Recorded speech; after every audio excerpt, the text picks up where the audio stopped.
ঐতিহাসিক কিছু দেখা বা শোনার ইচ্ছা সবার থাকে।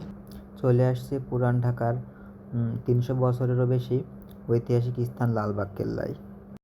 ১৭ শতকের মোগল আমলে এই দুর্গটি প্রতিষ্ঠিত হয়।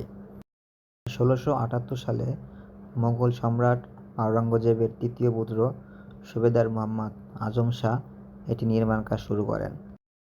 তারপর যেটা হয় আর কি, আওরঙ্গজেব মারাঠা বিদ্রোহ দমনের জন্য আজমকে দিল্লিতে ডেকে পাঠান। দেন কেল্লার কাজটি সাময়িকভাবে অফ হয়ে যায় আর কি। তার পরবর্তীতে নতুন সুবেদার হিসেবে আসে নবাব শায়েস্তা খান। দেন শায়েস্তা খান কেল্লার কাজ পুনরায় চালু করে। সাডেনলি শায়েস্তা খানের কন্যা পরিবিবি আনফর্চুনেটলিভাবে মারা যান।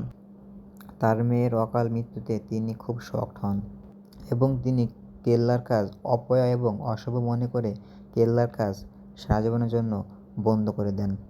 আর এদিকে দুই পাগল ছাগল টিকটক নামে বলদামি করতে শুরু করে।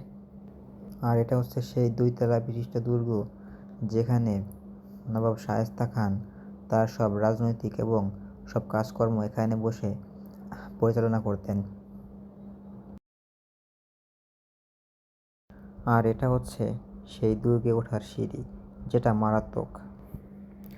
আর এখন চলে এসেছি আমরা পরী বিবি মাজারের ভেতরে। আসলে পরী বিবি মাজারের ভেতরটা অনেক সুন্দর, অনেক রহস্যময়। এই মাজারটার ভেতরে প্রত্যেকটা কোণা এবং প্রত্যেকটা জিনিসের দিকে তাকালে জাগে জানার কৌতূহল এবং অনেক রহস্য।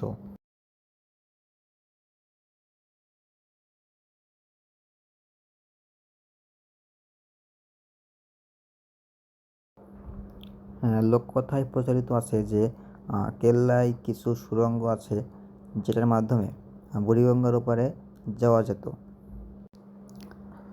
তো আবারও ২ পাগল ছাগলের সঙ্গে দেখা, ঠিক আছে, তারা বলদামি করতে ব্যস্ত। আর এটাই সেই মাজার যেটা শায়েস্তা খানের মেয়ের নামে রাখা, পরী বিবি। আর এটা হচ্ছে মসজিদ, যেটা হচ্ছে পশ্চিম পাশে। এই মসজিদে এখনও আজান হয় এবং এখনও এখানে নিয়মিত নামাজ আদায় হয়। আসলে এটার সামনে দাঁড়াইলে বা এটার দিকে তাকাইলে, ঠিক আছে, আমরা সেই আগের ৭০ দশকে চলে যাই এবং আমাদের সেই ৭০ দশকের কথা মনে পড়ে।